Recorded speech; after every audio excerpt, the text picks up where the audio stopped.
Bawal ang sinumang magbenta ng firecrackers sa mga lugar na hindi designated ng mga local government units. Ito ang paalala sa publiko ni South Cotabato PNP Provincial Director Colonel Samuel Kadungon. Binigyang diin ni Kadungon na ang mga mahuhuling iligal na nagbebenta ng mga paputok ay mahaharap sa mga kaukulang penalties at violations.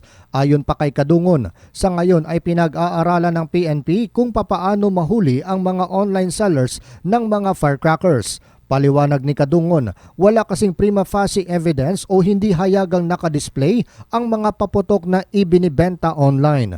Pero ayon kay Kadungon, isa sa maaring gawin ng pulisya ay ang pagsagawa ng buy-bust operation laban sa mga nagbebenta ng firecrackers online. Pinag-usapan pa natin yan sa ating mga personnel from the RC issue at ongoing yung mga usapin at discussions. Paano natin i-combat itong online selling ng mga firecrackers? Si South Cotabato PNP Provincial Director Colonel Samuel Kadungon.